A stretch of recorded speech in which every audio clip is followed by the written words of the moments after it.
Good evening, welcome to left and right. అయోధ్యలో రామ మందిర నిర్మాణానికి విశ్వ హిందూ పరిషత్ మెల్లమెల్లగా పావులు కదుపుతోంది. ఇప్పటికే ఒక అడుగుకు ముందు మొదలు 2 అడుగులు ముందుకేసింది. మెల్లమెల్లగా ఒక్కొక్క ఇటుక అన్నట్టుగా ట్రక్కుల కొద్ది ఇటుకలు అయోధ్యకు చేరుతున్నాయి. ప్రభుత్వం వైపు నుంచి మాకు గ్రీన్ సిగ్నల్ ఉంది కాబట్టి మేము నిర్మాణానికి ముందుకు సాగుతున్నామంటూ సాక్షాత్తు విహెచ్పి నేతలే ప్రకటించిన పరిస్థితి. మరోవైపు ఈ ప్రకటన బీజేపీ నేతలు ఎవరు ఖండించకపోవడం, దాన్ని వాళ్ళ రాజ్యసభలో ప్రతిపక్ష పార్టీలన్నీ గందరగోళం మధ్య రామమందిర నిర్మాణాన్ని వ్యతిరేకించే రకంగా ప్రతిపక్షాలు విమర్శించడం ప్రభుత్వాన్ని. ఈ మొత్తం వ్యవహారంలో అయోధ్యలో రామమందిర నిర్మాణం ఊపందుకుంటుందా? శివసేన బీజేపీ పైన అలాగే ఆర్ఎస్ఎస్ పైన ఒత్తిడి తీసుకొస్తోందా? ఆర్ఎస్ఎస్ కూడా అశోక్ సింఘాల్ చెప్పినట్టుగా వీలైనంత త్వరగానే రామమందిర నిర్మాణాన్ని పూర్తి చేయాలనుకుంటోందా?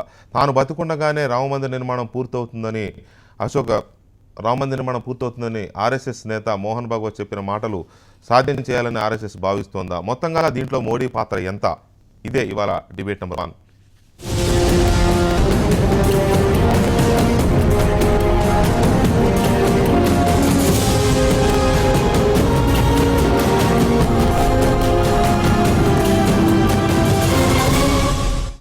రైట్, డిబేట్ నెంబర్ 1లో ప్రొఫెసర్ అన్వర్ ఖాన్ మనతో స్టూడియోలో ఉన్నారు. అలాగే విశ్వ హిందూ పరిషత్ నాయకులు శశిధర్ గారు అండ్ అద్దంకి దయాకర్ గారు కాంగ్రెస్ పార్టీ అధికార ప్రతినిధి స్టూడియోలో ఉన్నారు. ఇక రామకోటయ్య గారు బీజేపీ సీనియర్ నాయకులు విజయవాడ నుంచి ప్రత్యక్ష ప్రసారంలో, అలాగే శ్రీనివాసరావు గారు సిపిఎం జాతీయ కార్యదర్శి వర్గ సభ్యులు ఢిల్లీ నుంచి ప్రత్యక్ష ప్రసారంలో అందుబాటులో ఉన్నారు. ముందుగా శ్రీనివాసరావు గారు గుడ్ ఈవినింగ్ అండి. గుడ్ ఈవినింగ్ వెంకటకృష్ణ గారు. ఎంతవరకు వచ్చింది అయోధ్యలో రామాలయ నిర్మాణం? ఆ విషయం వాళ్ళు చెప్పాలి, కానీ చెప్పినటువంటి వార్త చాలా ఆందోళనకరమైనటువంటిది. ఎందుకంటే రాష్ట్రంలో కానీ ఉత్తరప్రదేశ్లో కానీ ఎన్నికలు వచ్చినప్పుడు లేదా రాజకీయ పరిణామాలు బీజేపీకి ఆర్ఎస్ఎస్కి ప్రతికూలంగా ఉన్నప్పుడు ఆడ నుంచి బయటపడటానికి, మొత్తం దేశాన్ని జాతిని డైవర్ట్ చేయడానికి ఈ సమస్యని ఒక టైం బాంబ్ లాగా వాళ్ళు ఉపయోగించుకుంటున్నారు. ఎప్పుడు అవసరమైతే అప్పుడు బుట్టలో నుంచి తీసి బయటకు వదిలేసి మళ్ళీ అవసరమైనప్పుడు బుట్టలో పెట్టి కప్పెట్టే విధంగా వీళ్ళు దీన్ని సాధనంగా వాడుకుంటున్నారు అనేటువంటిది అనిపిస్తూ ఉన్నది. ఈ రోజు నిజానికి దేశంలో చాలా ముఖ్యమైనటువంటి సమస్యలు ఉన్నాయి, దేశం మొత్తం కేంద్రీకరించాల్సినటువంటి. వాటినన్నింటినీ వదిలేసి ఇప్పుడు వివాదాస్పదంలో కోర్టు పరిధిలో ఉన్నటువంటి రామ మందిరాన్ని తీసుకొచ్చి దాన్ని నిర్మిస్తామని చెప్పని రాజస్థాన్ నుంచి పెద్ద ఎత్తున రాళ్లు దిగుమతి చేసి వాటికి శిలా పూజ చేయటం అనేది చాలా ఆందోళనకరమైన విషయం. ఈ విషయంలో మోడీ గవర్నమెంట్ అందులో వాళ్ళు అధికారంలో ఉన్నారు కాబట్టి వాళ్ళ బాధ్యత చాలా ఎక్కువగా ఉంది. దేశాన్ని మరో సంక్షోభంలో మరొక ఘర్షణకి నెట్టడం, మత ఘర్షణలకు నెట్టడం అనేది ఏ రకంగా దేశాభివృద్ధికి తోడ్పడేటువంటి అంశం కాదు. రోజు దేశ అభివృద్ధిని గురించి మాట్లాడే మోడీ ఈ విషయంలో మెత్తగా ఉంటున్నాడా, లేకపోతే ఆయన కూడా వాళ్ళు చెబుతున్న ప్రకారం అయితే ఆయన అంగీకారంతోనే పరోక్ష మద్దతుతోనే మేము దీన్ని ప్రారంభించామని కూడా చెప్తున్నారు వాళ్ళు మీడియాకు కూడా. అందువలన ఇప్పుడు వచ్చిన 2 ఏళ్లలో మేము ఫెయిల్ అయ్యాం కాబట్టి, దేశ ప్రజల యొక్క ఆకాంక్షలకు అనుగుణంగా మేము పరిపాలన చేయలేకపోయాం కాబట్టి ప్రజల అసంతృప్తిని మరలా తిరిగి ఈ మత కల్లోలాల వైపు మళ్లించడం కోసం ఏమన్నా వాళ్ళు ప్రయత్నిస్తున్నారనేటువంటి అనుమానాలు కలుగుతున్నాయి. నిజంగా రాజ్యాంగం పట్ల, దేశం పట్ల, అభివృద్ధి పట్ల మోడీకి గౌరవం, నిజాయితీ ఉన్నట్లయితే తక్షణం విహెచ్పి వాళ్ళని, ఆర్ఎస్ఎస్ వాళ్ళని పిలిపించి దాన్ని ఆపి ప్రశాంతమైన వాతావరణాన్ని కల్పించాలి. అప్పుడే దేశ అభివృద్ధికి ఆయన చిత్తశుద్ధితో పనిచేస్తున్నాడు అనేటువంటి విషయం. రామకోటయ్య గారు, ఇంత హడావుడిగా అయోధ్యలో అడుగులు ఎందుకు పడుతున్నాయి? బీజేపీ కింద సెన్స్ కేంద్ర ప్రభుత్వానికి తెలియకుండానే విశ్వ హిందూ పరిషత్ ట్రక్కులు అక్కడికి వెళ్తున్నాయా? ఇది చాలామంది ఒపీనియన్ ఏంటంటే, దేశంలో మోడీ గారు ఇవాళ ప్రభుత్వంలో ఇబ్బందికరమైన వాతావరణం ఉందని వాళ్ళు అంటున్నారు. ఇప్పుడు దేశం ఇంత అభివృద్ధి పదంలోకి వెళ్తుంది, వీళ్ళకి కనపట్టలేదా? ఒక నెంబర్ 1. రెండోది, ప్రజా సమస్యల మీద మాకు అవగాహన లేకపోతే ఇన్ని వేల కోట్ల రూపాయలు మేము ఇవాళ జరుగుతున్నటువంటి ఇబ్బందికరమైన పరిస్థితుల్లో దేశాన్ని రక్షించడం కోసం భారతీయ జనతా పార్టీ చేస్తున్నటువంటి కార్యక్రమాలని ఈ ఉభయ కమ్యూనిస్టు పార్టీలు వాళ్ళు అబ్జర్వ్ చేస్తున్నారు లేదా? నెంబర్ 2. మూడో పాయింట్ ఏంటంటే, ఇది రామమందిర నిర్మాణం విశ్వ హిందూ పరిషత్ చేస్తున్నటువంటి విధానం ఇప్పుడుగా చాలా కాలం నుంచి అక్కడ రాముడు మందిరం ఉంది, దానికి సంబంధించిన విధానం గురించి అక్కడ పూజలు చేసుకుంటున్నారు. దానికి మందిరం అనే నిర్మాణం అనేది కంపల్సరీ పార్లమెంట్ యొక్క ఉభయ సభల యొక్క అనుమతితోనే జరుగుతుందనే విషయాన్ని వాళ్ళు తెలియజేశారు. వాళ్ళు కనుక ఏదైనా ఒక కన్స్ట్రక్షన్ యాక్టివిటీ గురించి కానీ ఏదైనా ఒక భక్తితో కానీ ఎవరన్నా అక్కడికి ఇటుకలు పంపించడాన్ని ఒక రాజకీయ కోణంలో చూసి దీనికి ఏదో మోడీ గారు అక్కడ ఫెయిల్ అయ్యారు కాబట్టి ఇక్కడ ఈ కార్యక్రమాన్ని అసహనం అనే దీన్ని ఒకటి తీసుకొస్తున్నారని వీళ్ళు ఊహించుకుంటాం అనేది చాలా ఇబ్బందికరమైన విషయం. దీంట్లో ఎట్టి పరిస్థితుల్లో భారతీయ జనతా పార్టీ ప్రజల యొక్క సమస్యల మీద ఫెయిల్ అవ్వలేదు. అదేవిధంగా రామకోట గారు అయోధ్యకు సంబంధించి అది విశ్వ హిందూ పరిషత్ అయినా లేక ఆర్ఎస్ఎస్ అయినా లేక బీజేపీ అయినా శివసేన అయినా స్వదేశీ జాగరణ మంచ్ అయినా ఇంకేదైనా మీ కుటుంబంలో ఆర్ఎస్ఎస్ కుటుంబంలో ఏ సంస్థ అయినా సరే కాలు కాదు కదా వేలు కదిపినా వివాదాస్పదం అవుతుందనే విషయం మీకు తెలుసు. మీరు టక్కు చేర్చిన వివాదం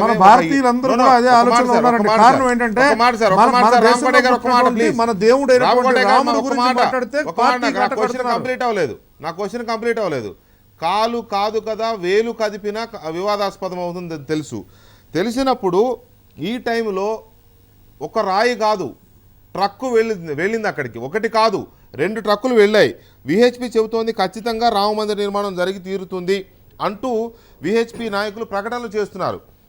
ఈ పరిస్థితుల్లో బీజేపీ ఇప్పుడు అధికారంలో ఉంది కాబట్టి ఇప్పుడు కాకపోతే భవిష్యత్తులో ఇక కట్టడం సాధ్యం కాదు, ఈ టర్మ్లోనే చేయాలనే విధంగా ఓపెన్గానే మాట్లాడుతున్నారు కదా. దాన్ని వాళ్ళు అవతల వాళ్ళు అడగడంలో ప్రశ్నించడంలో తప్పే ఉంది. కడతామంటే కడతామని చెప్పండి ఓపెన్గా. ఎందుకు చేస్తున్నారండి? విశ్వ హిందూ పరిషత్ యొక్క ఆకాంక్ష ఏదైనా భారతదేశంలో పుట్టిన ప్రతి ఒక్క హిందూ యొక్క ఆకాంక్ష రామ మందిరం కావాలనే ఒక ఆలోచన ప్రతి ఒక్కరికి ఉంది. దాంట్లో ఎటువంటి తప్పు లేదు. దీని గురించి రాముడు పుట్టిన చోట రామ మందిరం కట్టుకోవడంలో తప్పే ఉందని దాని గురించి ఎవరు మాట్లాడాల్సిన అవసరం లేదు. కాకపోతే వాళ్ళు కూడా చాలా క్లియర్గా ఒక విషయం చెబుతున్నారు. ఎట్టి పరిస్థితుల్లో ఉభయ పార్లమెంటు సభలు యాక్సెప్ట్ చేసిన తర్వాతే కడతామంటారు. దీంట్లో ఏమైనా తప్పు ఉందా? వాళ్ళు యాక్సెప్ట్ చేస్తూ ఉంటున్నారు.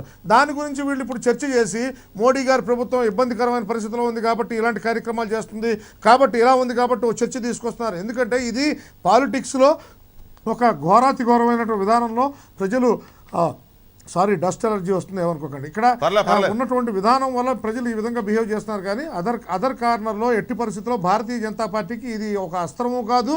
దీన్ని వాడుకోవాల్సిన అవసరం భారతీయ జనతా పార్టీకి లేదు. ఎట్టి పరిస్థితుల్లో ప్రజల యొక్క మనోభావాలకి అనుగుణంగా నడుచుకోవాల్సిన అవసరం ఉంది. ఈ 130 కోట్ల మంది ఉన్నటువంటి ప్రజల్లో ఉన్నటువంటి దరిదాపుగా 100 కోట్ల మంది ఉన్నటువంటి హిందువుల యొక్క మనోభావం రామ మందిరం రావాలని, రామ మందిరం రావడానికి మేము ఎప్పుడూ వ్యతిరేకం కాదు. కాకపోతే వాళ్ళు కూడా చెబుతున్నారు, విశ్వ హిందూ పరిషత్ వాళ్ళు పార్లమెంటు యొక్క అనుమతితోనే మేము నిర్మిస్తామని చెబుతున్నారు. ఈ లోపల ఒకవేళ ఎవరన్నా భక్తులు కనుక ఇచ్చారనుకోండి, తీసుకొచ్చి అక్కడ పెట్టుకోవడంలో 2,18,000 ఇటుకలు తీసుకెళ్ళి అక్కడ పెట్టుకుంటే అదేదో చాలా పెద్ద తప్పు చేసినట్టు, అదేదో విధానం చేసినట్టు ఇది చాలా కాలంగా జరుగుతుంది. దీన్ని ఒక విషయం కింద చర్చించడమే అనవసరమైన విషయం. కాకపోతే ఇది ఇంపార్టెంట్, ప్రజల్లోకి వెళ్ళాల్సిన అవసరం ఉన్న విషయం కాబట్టి మీరు మాట్లాడుతున్న దానికి తప్పకుండా మేము మా యొక్క ఆలోచన విధానాన్ని తెలియజేస్తాం. కాకపోతే ఒకే ఇంపార్టెంట్ విషయం ఏంటంటే దీన్ని రాజకీయ కోణంలో నుంచి చూడకుండా ప్రజల యొక్క మనోభావాలకు అనుగుణంగా చూస్తే చాలా బాగుంటుందని నా అభిప్రాయం. రైట్. అన్వర్ ఖాన్జీ, ఏంటి మీ అబ్జర్వేషన్ ఏంటి? స్ట్రాటజీ ఏమనుకుంటున్నారు మీరు? ఆర్ఎస్ఎస్ కానీ విహెచ్పి కానీ ఓవరాల్ గవర్నమెంట్ కేంద్రం మీద మొదటి నుంచి వీరి యొక్క బిహేవియర్ను ఒకవేళ మనం గమనిస్తే ఎల్లప్పుడూ ఇలాంటి విషయాలను తీసుకొని ఒకవైపు ప్రభుత్వం పైన ఒత్తిడి తేవడానికి, రెండో వైపు ఇతర వర్గాల వారిపైన అందరిపైన ఒక భయం అనేటటువంటి విషయాన్ని సృష్టించడము అనేటటువంటి కార్యక్రమం సాగుతూనే ఉన్నది. దానికి తార్కాణంగా మొన్న జరిగినటువంటి బీహార్ ఎన్నికలు బీజేపీ చీఫ్ జస్ట్ 2వ రోజు పోలింగ్కు బీహార్ వెళ్తున్నప్పుడు చేసినటువంటి కామెంట్ ఏంటిది అంటే, పక్క దేశంలో మేము ఓడిపోతే వాళ్ళంతా టపాకాయలు కాల్చి సంతోషించాలని మీకు అందరికీ ఉందా అంటే, ప్రజలను అందరినీ రెచ్చగొట్టడానికి ఏ అవకాశాన్ని వీళ్ళు చేజార్చుకోరు. అయితే మందిర నిర్మాణం విషయంలో నిర్మాణం తప్పకుండా చేసుకోండి, తప్పేం లేదు, చేసుకోవచ్చు. కానీ ఇప్పుడే అతను చెప్తున్నారు పార్లమెంట్ ఉభయ సభల యొక్క వారి యొక్క నిర్ధారణతో చేస్తున్నామంటారు. ఎప్పుడు పార్లమెంట్లో దీన్ని పెట్టారు, ఎప్పుడు దీన్ని పాస్ చేశారు పార్లమెంట్లో, ఎక్కడ కట్టాలి, ఏ స్థలంలో కట్టాలి, కేటాయించిన ఒక స్థలం ఏది? ఆదర్శ పురుషుని గురించి మాట్లాడినప్పుడు అతని మందిరాన్ని నిర్మించడానికి పూనుకున్నప్పుడు చాలా మంచి విషయం, నిర్మాణం కానివ్వండి, కానీ ఎక్కడ నిర్మాణం కావాలి? ఆ స్థలము ఏ స్థలం అయితే 400 సంవత్సరాల వరకు మసీద్ ఉండిందో అక్కడ, దాన్ని దౌర్జన్యంగా యావత్ దేశాన్ని ప్రేరేపించి 1992లో కూల్చివేశారు. అయితే ఆ కేసు ఇందాక అలహాబాద్ కోర్టు 2010లో ఇచ్చినటువంటి డెసిషన్, ముగ్గురికి ఇవ్వాలి 3 వాటాలుగా చేసి అని, దాన్ని ఒప్పుకోలేరు. అయితే వీళ్ళు మళ్ళీ సుప్రీంకోర్టుకు వెళ్ళారు. సుప్రీంకోర్టులో సబ్జుడైజ్ ఉంది. అది ఉన్నప్పుడు మళ్ళీ ఏదో కాదు మేము చూపిస్తాము సత్తా, ఇప్పుడు మేమే కదా పవర్లు ఉన్నది. దానికి ఒక మంచి పని బీజేపీ చేసింది. వాళ్ళు ఈసారి ప్రజల్లోకి రామమందిర నిర్మాణం వెళ్ళలేదు. అయితే వారిపైన కూడా ఒక ఒత్తిడి తేవడానికి ఒకవైపు, ఇక వచ్చేటటువంటి అనేక రాష్ట్రాల్లో ఎలక్షన్స్ ఉన్నాయి, వాటిని ముందుంచుకొని ఎప్పుడూ ఇలాంటి విషయాల ద్వారానే రాజకీయ లబ్ధి కొరకు, స్వార్థ లబ్ధి కొరకు ఇలాంటి పనులు చేయడము జరుగుతుంది. అయితే శశిధర్ గారు, విశ్వ హిందూ పరిషత్ కానీ ఆర్ఎస్ఎస్ కానీ ఇదే రైట్ టైం అనుకుంటుందా రామమందిర నిర్మాణాన్ని పూర్తి చేసుకోవడానికి? మొదటగా ఈరోజు చర్చ ప్రారంభిస్తున్నప్పుడు ఏ అండతోటి విహెచ్పి సిద్ధపడుతుంది రామాలయ నిర్మాణానికి అని మేము స్పష్టంగా చెప్తున్నాము. ఈరోజు న్యాయస్థానాల మీద నమ్మకంతో, రాజ్యాంగం పట్ల విశ్వాసంతో, ఈ భూమి లోపల అంతిమ విజయం ధర్మానిది అనేటువంటి నమ్మకంతో మేము రామాలయ నిర్మాణం ఖచ్చితంగా జరుగుతుంది అనేటువంటి విశ్వాసం వ్యక్తం చేస్తూ ఉన్నాం. పదే పదే ఇంతకాలం కోర్టులో వివాదం ఉన్నప్పుడు కోర్టు తీర్పుల ద్వారా దాని విషయానికి పరిష్కారం కనుక్కోవాలని చెప్పినటువంటి సంస్థలు, వ్యక్తులు, అలహాబాద్ హైకోర్టు చాలా స్పష్టంగా చెప్పింది, వివాదాస్పదమైనటువంటి స్థలంలో రామ జన్మభూమికి సంబంధించి కేటాయించాలని చెప్పేసి కోర్టు తీర్పు చెప్పింది అలహాబాద్. దాని మీద సుప్రీంకోర్టుకు పోయింది, 3 భాగాలు చేయొద్దు అనేటువంటి విషయం మీద పోయినరు. కానీ అలహాబాద్ కోర్టు తీర్పుతోటి చాలా స్పష్టంగా ఏం తెలుస్తూ ఉంది, అక్కడ రామాలయం ఉండేది, పురాతనమైనటువంటి రామాలయం ఉండేది, రామజన్మభూమి అనేటువంటి ప్రపంచంలో ఉన్నటువంటి కోట్లాది మంది హిందువుల విశ్వాసము అని చెప్పి అక్కడ ఉన్నటువంటి కోర్టు కూడా, న్యాయస్థానం కూడా అది హిందూ సంస్థకు కేటాయించింది. ఈరోజు ఈ సంస్థలు ఎందుకు మాట్లాడవు?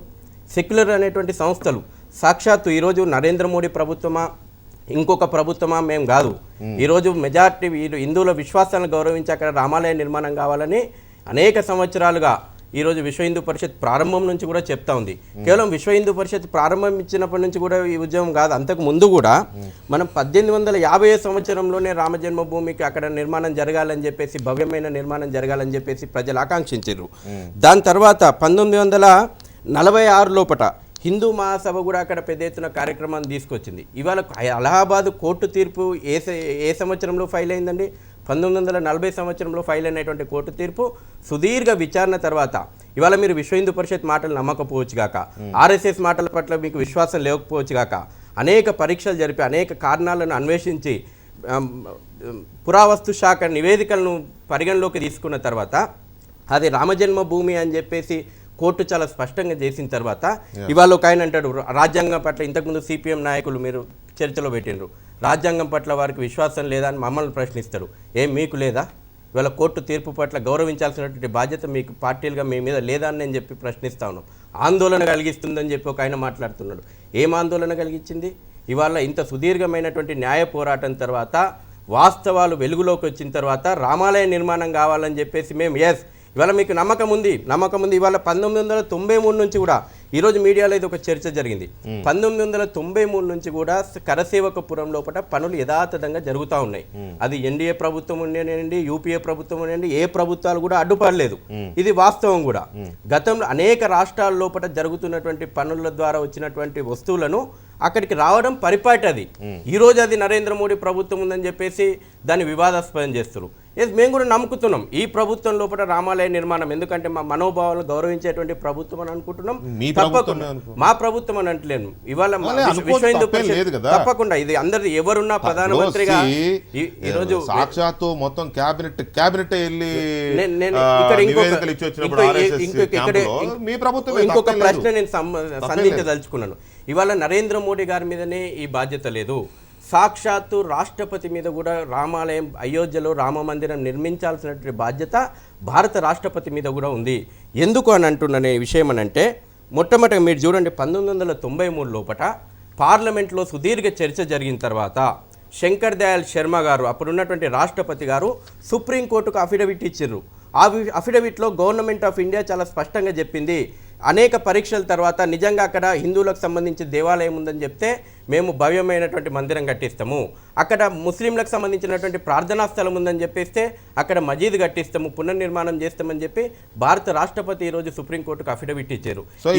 ఈ రోజు చాలా స్పష్టంగా తప్పకుండా రాష్ట్రపతి కూడా ఏ విధంగా అయితే సోమనాథ్ మందిర నిర్మాణం సమయం లోపల అప్పుడున్నటువంటి బాబు రాజేంద్ర ప్రసాద్ రాష్ట్రపతి గారు చొరవ చూపెట్టుకొని భవ్యమైనటువంటి మందిరం నిర్మించారు. ఇప్పుడు కోర్టు తీర్పు ఉంది కాబట్టి ఇప్పుడు కూడా రాష్ట్రపతి ఈ రోజు కూడా BHP ఈ రోజు కూడా అధికారికంగా ఇవాళ వివాదాస్పద చర్చ జరుగుతుంది, కానీ ఇవాళ రోజు వందల మంది వేల మంది అక్కడ పోతా ఉంటారు, పూజలు చేస్తూ ఉంటారు. ఒకవేళ అంత సవ్యంగా ఉన్నట్లయితే కోర్టు తీర్పు ఇచ్చినట్లయితే కోర్టు కేటాయించిన స్థలంలోనే మీరు కనుక నిర్మాణం చేపట్టదలిచినట్లయితే ఎందుకు ఇంతమంది వ్యతిరేకిస్తారు? ఇవాళ రాజ్యసభలో చూసాం మనం, మొత్తం ప్రతిపక్షం మొత్తం ప్రభుత్వం మీద విరుచుకుపడి. నేను ఇక్కడ ఒక సూటిగా నేను దీనికి చెప్తున్నాను, ఇవాళ హిందుత్వాన్ని వ్యతిరేకించడం ఈ దేశంలో దౌర్భాగ్యం, సెక్యులరిజం అయిపోయింది, సెక్యులరిజం అయిపోయింది. ఇవాళ ముస్లింల మత విశ్వాసాలను వాళ్ళు వ్యతిరేకించరు. ఈరోజు ఉన్నది ఒక ఆయన అంటాడు రాముడు అక్కడనే పుట్టిన నమ్మకం ఏందంటాడు. ఇవాళ నేను అడుగుతున్న అదే ప్రశ్న వేసేటువంటి వ్యక్తులు హజ్రత్ బల్ దర్గాల ఎంటుక ప్రవక్తది అని మీరు ఎందుకు అడిగారు? ఇతరుల విశ్వాసాలను మీరేమో గౌరవిస్తారు, మా విశ్వాసాలకు వచ్చినప్పుడు ఇవాళ దేశంలో దౌర్భాగ్యం ఏంటంటే ఫ్యాషన్ అయిపోయింది, హిందుత్వాన్ని వ్యతిరేకించడమే సెక్యులరిజం. దానికి అర్థం వాళ్ళు అదే చెప్తా ఉన్నారు. అటువంటి వ్యక్తుల పట్ల మాకు అది ఎప్పుడు కూడా ఉంటుంది ఆ లొల్లి. ఇవాళ మేము అంటున్నాం, ఇవాళ న్యాయస్థానాలు తప్పుడు చెప్తలేవు కదా, ఇవాళ ఆర్కియాలజీ సర్వే ఆఫ్ ఇండియా రిపోర్ట్లు తప్పు చెప్తలేవు కదా.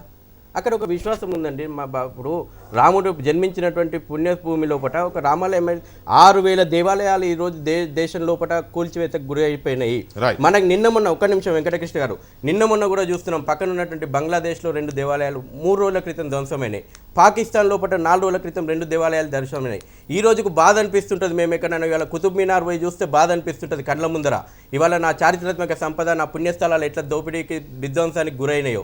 ఇవాళ మేము అంటున్నాము, అయోధ్యలో రాముని జన్మస్థానం, అక్కడ గుడి కావాలా, ఇవాళ కృష్ణుని జన్మస్థానంలో గుడి కావాలి, అదే విధంగా వారణాసిలో గుడి కావాలి.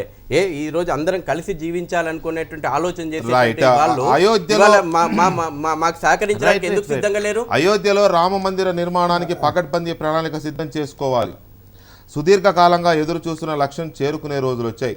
RSS చీఫ్ మోహన్ భగవత్ ఈ నెల మొదటి వారంలోనే దయాకర్ గారు, ఒకవేళ న్యాయబద్ధంగా వీళ్ళకి అవకాశం ఉన్నట్లయితే, న్యాయబద్ధంగా కేటాయించిన స్థలంలో నిర్మించే అవకాశమే ఉండి వీళ్ళు అక్కడే నిర్మించదలుచుకుంటే హడావుడి అవసరంలా, కోర్టు అనుమతులు ఉన్నప్పుడు స్వేచ్ఛగా కట్టొచ్చు. కానీ ఒకవైపు స్టేట్మెంట్లు, ఒకవైపు విడతల వారీగా ఇటుకలో శిలలో ఇంకోటో అక్కడికి వెళ్తున్న తీరు, ఒకవైపు ప్రతిపక్షాలన్నీ వ్యతిరేకిస్తున్న తీరు, ఇంత అవసరం లేదు. అంతా న్యాయబద్ధమైనప్పుడు ఎందుకు వ్యతిరేకించాలి ప్రతిపక్షాలు? అంతా న్యాయబద్ధమైనప్పుడు ఒకేసారి వెళ్ళి ఓపెన్గా కట్టుకోవచ్చు. కానీ ఏం జరుగుతుంది అక్కడ అనేది ఎవరికి అర్థం కాని విషయం. సంథింగ్ ఏదో జరుగుతుంది. ఈ స్టేట్మెంట్లు సమయం వచ్చింది, లక్ష్యం చేరుకునే రోజులు వచ్చాయి. రాముడు చాలా త్యాగశీలి చరిత్రలో, రాముని చరిత్ర దాదాపు అన్ని మతాలకు కూడా ఒక మోడాలిటీగా, ఒక ఆదర్శవంతంగా ఉన్న పరిస్థితి ఉన్నది.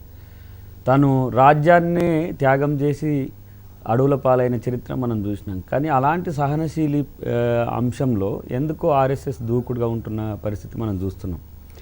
నేను ఒక 2 ప్రశ్నలు, ప్రధానమైన అంశాలు చర్చకు తీసుకురావాలనుకుంటున్నాను. ఒకటి, ఇది ప్రెషర్ టాక్టిక్స్కు RSS ఇప్పుడు తెరలేపింది అనేది మనం అనుకోవాల్సిన. ప్రభుత్వం ఎప్పుడు కడతావు నువ్వు రామ మందిరం అని చెప్పినట్టుగా ఒక ఒత్తిడి ఉంది. రెండవది, నేనేమంటున్నానంటే రాముడి పట్ల ఉన్న ప్రేమ మిగతా వాళ్ళ పట్ల ఎందుకు లేదనేది ఇప్పుడు చర్చ చేసుకోవాల్సిన అవసరం ఉంటుంది. మీ దాంట్లో శైవ సాంప్రదాయాలను పక్కన పెట్టి కేవలం వైష్ణవ సాంప్రదాయ దేవుళ్ళకు మాత్రమే హిందుత్వం ప్రయారిటీ ఇవ్వడం వెనుక ఇంటెన్షన్ ఏంటి? ఇప్పుడు ద్రవిడియన్ కల్చర్ నేను శైవంకి ఎక్కువ నేను ప్రాధాన్యతనిస్తా. రామ మందిరం చుట్టే మొత్తం తిప్పడం వల్ల సో అంటే అదేమో ఒక విస్తృతమైన చర్చ అవుతుంది అది. మళ్ళీ అది అదొక రకమైన ఇక్కడ మనం రామ మందిరము బాబ్రీ మసీద్ అనే దాని మీద చాలా సుదీర్ఘకాలంగా దీని వెనుక నేను ఎందుకు ఈ కామెంట్ చేస్తున్నా అంటే భారత సాంప్రదాయాల్లో సనాతన సాంప్రదాయాల్లో రాముణ్ణి మాత్రమే హిందుత్వానికి ప్రతీక చేసే కుట్ర ఒకటి జరిగింది. నేను చెప్పినాక నువ్వు మాట్లాడు మొత్తం.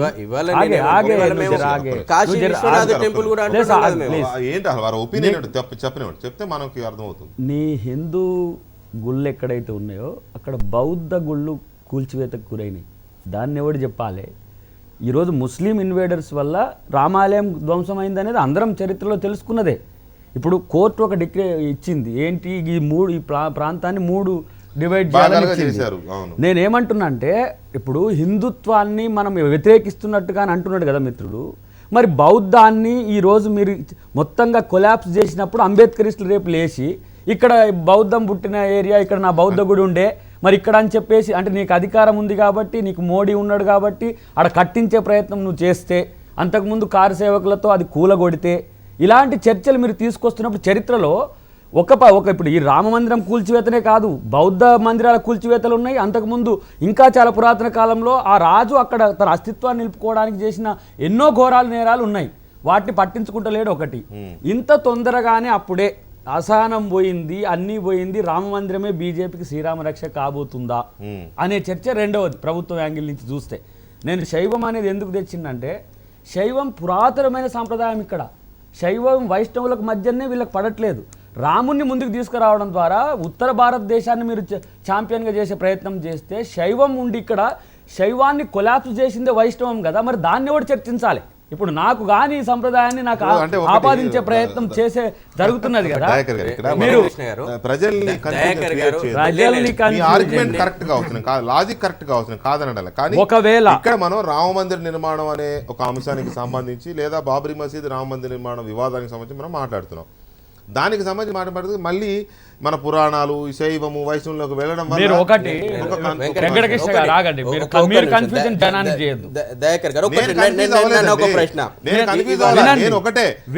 విశ్వ హిందూ పరిషత్ శిలలను తీసుకెళ్తాం. ఆర్ఎస్ఎస్ కాదు, ఆర్ఎస్ఎస్ హిందుత్వానికి ప్రతీకనా? అయితే శైవాన్ని గురించి ఎవడు ఎందుకు మాట్లాడట్లేడు? రామమందిర నిర్మాణం మాత్రమే ప్రతిష్టాత్మకమైనది అనేది ఎందుకు క్రియేట్ చేస్తున్నారు?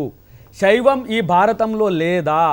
శైవం గురించి ఆర్ఎస్ఎస్ పట్టించుకోదా? ఇది చాలా మౌలికమైన అంశం. మీరు ఇంత తేలికగా ఎందుకు తీసేస్తున్నారు? నేను అంటున్నా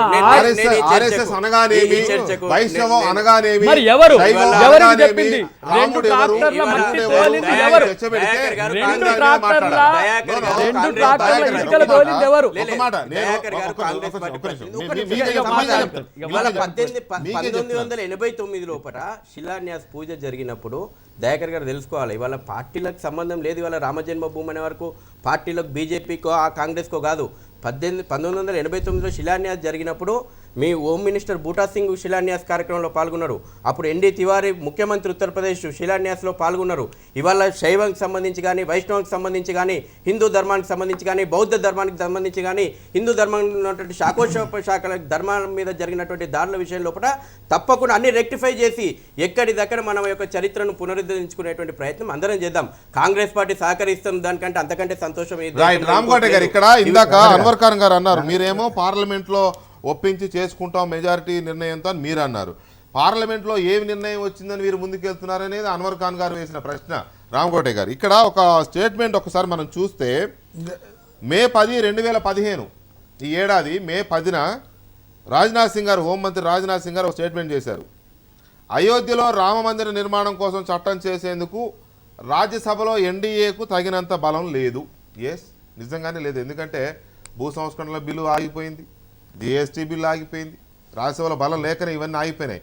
మరి అలాంటప్పుడు విశ్వ హిందూ పరిషత్ ఏ ధైర్యంతో అక్కడికి ముందడుగు వేస్తోంది, శిలలను తరలిస్తోంది? అంటే రేపు జూన్ నుంచి మీ బలం పెరుగుతుంది, రాజ్యసభలో ఏకగ్రీవంగా చేసుకోవచ్చనే ఆలోచన, లేక ఇప్పటి నుంచే చేయాలి ప్రభుత్వం అండతో అనే ఒక ఆలోచన? అర్థం కావట్లే ఇక్కడ ఎవరికి. ఏంటి దాని ఉనుకున్న రహస్యం ఏంటి? భారతీయ జనతా పార్టీ ప్రజలకు ఎక్కువగా విలువనిచ్చేటువంటి పార్టీ. ఈ పార్టీలో ఎట్టి పరిస్థితుల్లో ప్రజల మనోభావాలను ఇబ్బంది కలిగించే విధానంగా లేదు. ఎందుకనే ఇవాళ అన్వర్ ఖాన్ గారు గౌరవనీయ ప్రొఫెసర్ వారు అలా మాట్లాడారు. ఇందాక నాకు చాలా బాధేసింది. ఏంటంటే వారు రామ మందిరం కట్టించుకోండి మాకు అభ్యంతరం లేదు అని అంటే యాక్చువల్గా ఏంటంటే ఇది 400 సంవత్సరాల క్రితం వచ్చినటువంటి ఒక షియా ముస్లిం సంబంధించినటువంటి ఆయన వచ్చి అన్యాక్రాంతంగా మన యొక్క హిందూ దీని మీద కట్టి రాముడు పుట్టిన చోట కట్టిన దగ్గర అక్కడ రామ మందిరం ఉండి పూజలు అందుకుంటున్న ప్రదేశంలోకి వెళ్ళి రామ మందిరం కోసం కొన్ని కోట్ల మంది హిందువులు తప్పిస్తుంటే ఆ ప్రాంతానికి వెళ్ళి కనుక అక్కడ చేసుకుంటే దాన్ని ఏంటంటే హిందువులని ముస్లింలని క్రిస్టియన్స్ అని విడగొట్టేసేసి ఈ విధానాన్ని ఇలా తీసుకురావటం.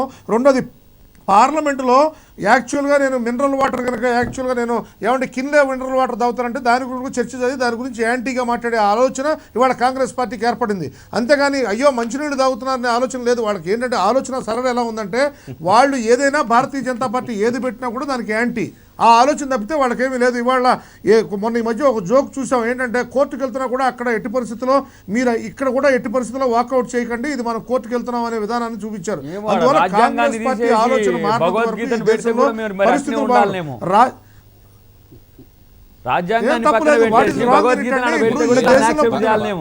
దయాకర్ గారు మీరు ఒక నేషనల్ రాజ్యాంగాన్ని పక్కన ఏం పెట్టలేదు. అంబేద్కర్ గారు మీరు అబ్జర్వ్ చేస్తుంటారు. అంబేద్కర్ గారి గురించి 125వ దాని గురించి ఎంత విలువ నుంచి భారతీయ జనతా పార్టీ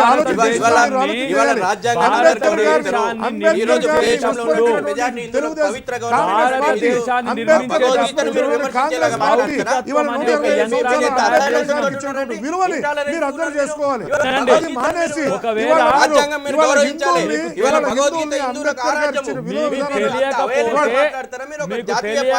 వినండి, భారత స్వాతంత్రోద్యమంలో భారతదేశాన్ని చెప్పినాక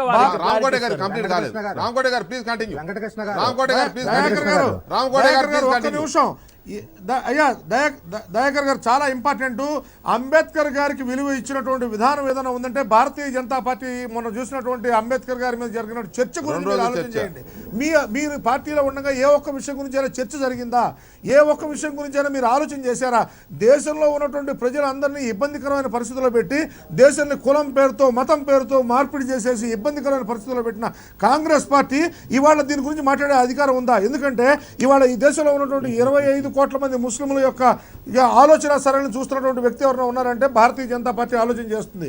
ఈ దేశంలో ముస్లింలంతా ఆనందంగా ఉండాలి, మన దేశంలో పుట్టిన హిందూ ముస్లింలు వీళ్ళందరికీ సంబంధించిన విషయాలు వాళ్ళ మనోభావాలను ఇబ్బంది పెట్టకూడదు, వీళ్ళు కూడా మన దేశంలో మనతో పాటు ఉన్న మన సోదరులు వీళ్ళందరితో కలిసి ఉండాలని ఆలోచన ఉన్నటువంటి పార్టీ భారతీయ జనతా పార్టీ. దాన్ని వదిలేసి మీరు ఇవాళ ఆ పార్టీలోంచి వేరుగా బయటకు వచ్చి మీరు ఏం చేస్తున్నారంటే హిందువులు వాళ్ళలోంచి శైవం లేకపోతేనేమో వైష్ణవం అని చెప్పేసి మళ్ళీ దాన్ని విడగొడుతున్నారు. మీలాంటి సీనియర్ వ్యక్తి ఇలాంటి మూలాల గురించి మాట్లాడకండి. ఎందుకంటే ఏ రాజు ఇందాక మీరే చెప్పారు, ఏ రాజు ఉన్నప్పుడు దానికి సంబంధించిన విధానం జరిగిందో దానికి సంబంధించిన విధానాలు ఆ విధంగా జరుగుతూ వచ్చాయి. ఆ రోజు ఉన్నటువంటి ముస్లిం ప్రభుత్వం చేసినటువంటి ఇబ్బందికరమైన పరిస్థితుల్లో హిందూయిజం ఇవాళ దెబ్బతింది. నీళ్లలో ఆవు పేడ ఆవు మూత్రం వేసి మీరు కడుక్కున్న చరిత్ర మహచ్చరిత్ర పోతే ఎట్లా మీరు ఎవరిని సపోర్ట్ చేస్తున్నారు? ఎందుకు అంబేద్కర్ ఎందుకు మానధర్మ శాస్త్రాన్ని చేసిండ్రు? ఆ చర్చ నేను స్వాగతిస్తాను. వెంకటకృష్ణ గారు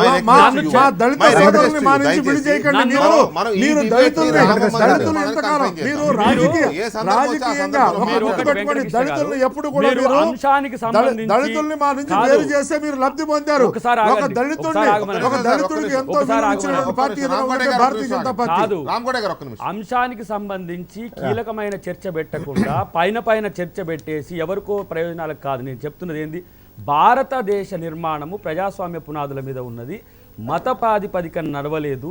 మతాల యొక్క అంశాలు కనుక చర్చకు వచ్చినప్పుడు అక్కడ నీతి నిజాయితీలను బట్టి నిర్ణయాలు తీసుకుంటారు తప్పితే మీరు ఏం చేస్తున్నారు? ఇప్పుడు పూర్తిగా రామ మందిర నిర్మాణాన్ని దేశవ్యాప్త చర్చ తీసుకొస్తున్నారు. లౌకికత్వం అనేది ఈ దేశానికి ఉన్న ఒక మనం రాసుకున్న రాజ్యాంగం. ఒక్క విషయం. రాస్తున్న పరిస్థితుల్లో రాముని చర్చకు తీసుకురావడం అనేది ఏ రకమైన చర్చకు సమానత్వం గురించి ఇన్ని మనం రోజులు వాదం లేని చెప్పలేదు. అంశాన్ని తెర మీదకి ఉన్నతంగా ఏ వాదం చెప్పలేదు. తీసుకొచ్చి డెవలప్మెంట్ కాదు అదేవిధంగా చర్చ. ముస్లింలను ఈ రోజు మీరు చేస్తున్న ప్రభుత్వం యొక్క అంశాలు కాదు చర్చ.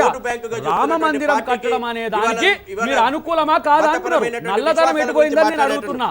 అది లేదు మీ దగ్గర. నీ కొన్ని పార్టీలకు లేదా? వాస్తవాలు. రాజ్యసభలో ఎందుకు గొడవ చేశారు మరి? వెంకటకృష్ణ గారు, వీటి మీద కొన్ని ఎందుకు వాస్తవాలు. మాట్లాడారు? కోర్టు మీరు ఏది- కదా, ఏది మీరు చర్చ కదా దాన్ని తీసుకొస్తున్నావు? ఇష్యూ చేసింది. కోర్టు ఇష్యూ పరిగణలోకి- చేస్తున్నది మీరు కదా. కోర్టు రాజు ఇవాళ పరిగణలోకి ఇవాళ నేను తీసుకున్నది. చర్చ తీసుకున్నా కారణం కాంగ్రెస్ పార్టీ. వెంకటకృష్ణ ఎందుకంటే వెంకటకృష్ణ గారు. ఎవరు అక్కడ 2 ట్రాక్టర్ల ఇటుకలు తోలింది ఎవరు? కోర్టు వెంకటకృష్ణ పరిగణలోకి గారు. తీసుకున్నటువంటి వెంకటకృష్ణ సార్. అలహాబాద్ హైకోర్టు పరిగణలోకి తీసుకున్నటువంటి విషయాలు కాంగ్రెస్ పార్టీ ఒప్పుకుంటారా లేదా? ఇవాళ దయాకర్ గారు సమాధానం చెప్పారు. వెంకటకృష్ణ గారు. మొదటిది, ఒక్క నిమిషం సార్, అది- వస్తాను. అది బాబ్రీ మసీద్ కాదు, అది బాబర్ కట్టడం అని చెప్పేసి వాళ్ళ కోర్టు గుర్తించింది.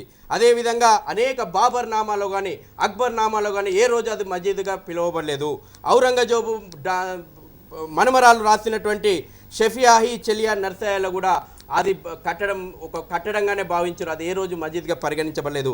అనేక చారిత్రాత్మక ఆధారాలు, అనేక గ్రంథాల ఆధారంగా ఇవన్నీ ఈ రోజు ఎవరు కోర్టు- కాదన్నారు? కోర్టు అక్కడ ఎవరు ఆర్బీఐ కాదన్నారు? సర్వేల కారణంగా ఈ arguments అన్ని- ఈ రోజు వాళ్ళు బాబ్రీ మసీద్ బాబ్రీ మసీద్ అని మతంతో ముడిపెట్టి రాజకీయాలకు పొందాలనుకుంటున్నటువంటి సంస్థలు ఎవరు? లక్నో కోర్టులో గానీ అలహాబాద్ కోర్టులో గానీ ఈ ఆర్గ్యుమెంట్స్ అన్ని నడిచాయి. ఇది ఎందుకు ఒప్పుకోదు? అన్ని అయిపోయిన ఇవాళ తర్వాతనే కాంగ్రెస్ పార్టీ ఆ ఒప్పుకుంటుందా? స్థలాన్ని 3 భాగాలుగా చేసి ఐ థింక్ 2 ఎకరాల చిల్లర అనేదో ఆలయ నిర్మాణం మా బాధ అంతా ఏం సార్ అంటే నేను ఎందుకు కాదంట ఒప్పుకోరు? సార్ వీళ్ళు నేను వాస్తవాలు కాదండి కాదని. నేను కాదనలే కానీ అక్కడ అన్నీ క్లియర్గా ఉన్నప్పుడు ఈ స్టేట్మెంట్లు ఎందుకు వస్తున్నాయి, ప్రతిపక్షాలు ఎందుకు అడ్డుకుంటున్నాయి అనేదే చర్చ వస్తుంది ఇక్కడ. ఒక్కొక్క- శ్రీనివాస గారు ఒక్కొక్క శ్రీనివాసరావు గారు నేను యా, శ్రీనివాస్ వెంకట- గారు వెంకటకృష్ణ గారు. వారు చెప్పినాక మళ్ళీ తీసుకుంటా. అలవాటు. అందరికీ చెప్పిన మా తర్వాత మనోభావాలు తీసుకుంటా. గౌరవించడం చెప్పిన సెక్యులరిజమా తర్వాత కాదా తీసుకుంటా. చెప్పమని చెప్పిన చెప్పండి. తర్వాత తీసుకుంటా. శ్రీనివాసరావు గారు ప్లీజ్ వెంకటకృష్ణ గారు, ప్లీజ్. మన విహెచ్పి నాయకులు సింపుల్ గా ఒక ఫ్యాక్ట్ ని, ఒక వాస్తవాన్ని మిస్లీడ్ చేస్తా ఉన్నారు. అలహాబాద్ హైకోర్టు తీర్పు తర్వాత సుప్రీంకోర్టు దాని మీద స్టే ఇచ్చింది. అప్పుడు ఆ తీర్పు వ్యాలిడ్ కాదు. వారికి వ్యాలిడ్ కాని తీర్పుని తీసుకొని తీర్పుకు విలువ ఉందా లేదా అని అడగటంలో అర్థం లేదు అసలు. నేను అడుగుతుంది అంటే రాజ్యాంగం వైపు మీకు గౌరవం ఉందా లేదా?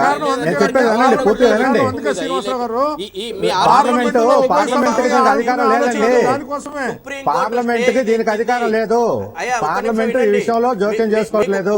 అవగాహన ఉంటే నేను చెప్పేది మాట్లాడొచ్చు, వినండి. సంతోషం, నేను స్వాగతిస్తాం, ఇది ప్రజాస్వామ్యం. చెప్పేది వినండి. కానీ మీరు నేను కేవలం చెప్పేది వినండి, పూర్తిగా వ్యతిరేకించాలి విని కాబట్టి మాట్లాడండి. వ్యతిరేకించడము. చెప్పనివ్వండి. ఇవాళ సుప్రీంకోర్టు పూర్తిగా దేని విని మీద మాట్లాడండి, ఇచ్చిందో విని మాట్లాడండి. సుప్రీంకోర్టు దేని మీద ఇచ్చిందో విని- చెప్పమని విని మాట్లాడండి.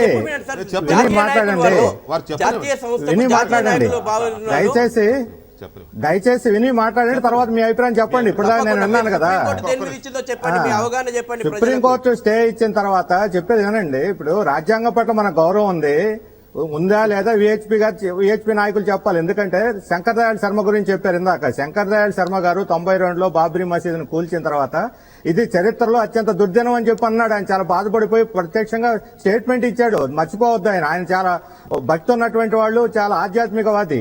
ఆయనే చాలా ఆవేదన చెందారు వాళ్ళ చర్యకి. అలాంటి వాళ్ళని తీసుకొచ్చి ఇప్పుడు అడ్డం పెట్టుకోవటం అనేది అన్యాయం అనేటువంటి విషయం. అంతేకాదు ఇప్పుడు ఈ రాష్ట్రపతి కూడా వచ్చి చేయాలంటున్నారు. ఇప్పుడు అసలు చర్చ ఏమిటంటే గుడి కట్టాలా అక్కర్లేదనేది కాదు, ఈ దేశ రాజ్యాంగాన్ని గౌరవించాలా అక్కర్లేదా, అది అసలు చర్చ. ఏదైనా వివాదాస్పద స్థలం అనేది ఈ రోజు కోర్టు చెప్పిన తర్వాత దాన్ని కట్టడానికి పెద్ద ఎత్తున రాళ్ళని ఎందుకు తీసుకొస్తున్నారు? జూన్ లో వాళ్ళు ప్రకటించారు. ఇదేదో ఎప్పుడో కొనసాగుతున్న విషయం అన్నారు. ఎప్పుడో కొనసాగుతున్న విషయం కాదు. రేపు 2017లో ఉత్తరప్రదేశ్ ఎన్నికలు జరగబోతున్నాయి. ఒక సంవత్సరంలో 2017 ఎన్నికల్లో ఉద్రిక్తత సృష్టించి రాపడాలనే రాజకీయ లక్ష్యం తప్ప ఇంకోటి కాదు. మీరు చర్చ చేస్తున్నారు. ప్రస్తుతం స్టేటస్ కో ఉంది. స్టేటస్ కో మీరు గౌరవిస్తారా లేదా చెప్పండి. స్టేటస్ కో గౌరవించినప్పుడు మీరు రాళ్ళు ఎందుకు తెచ్చిపెడుతున్నారు? 2017 ఉత్తరప్రదేశ్ ఎన్నికల్లో లాపడాలి, మత ఉద్రిక్తలు రెచ్చగొట్టి ఏ విధంగా మళ్ళీ రాపడాలని తప్ప మీరు చేసిన ఈ 2 ఏళ్లలో అభివృద్ధిని ప్రజలకు చెప్పుకొని ప్రజల ఓట్లు అడుగుదాం అనేటువంటి విశ్వాసం మీకు లేదు. అందుకని మళ్ళా తిరిగి దాన్ని పైకి తీసుకొస్తున్నారు. అది అసలు విషయం. రామకోట గారు అడగండి. ఇది యాక్చువల్గా కమ్యూనిస్టులకి ఏంటంటే ఆలోచన సరళి, వాళ్ళు ఆలోచన విధానం ప్రకారం వెళ్తేనే గ్రేట్ అని అనుకుంటారు. అది చాలా తప్పు. ఎందుకంటే ఇది ఆలోచన, భారతీయ మీ ఆలోచన రాజ్యాంగంలో మీదే, ఎట్టి మా పరిస్థితుల్లో దాని మీద ఆలోచన నమ్మకం మీ ఉన్నటువంటి ఆలోచన పార్టీ. అర్థమైతేనే ఉంది, ఎటు మీ పోతుందో. ఆలోచన మీదండి. మరి మీరెందుకు నిరసన కార్యక్రమాలు చేస్తున్నారు?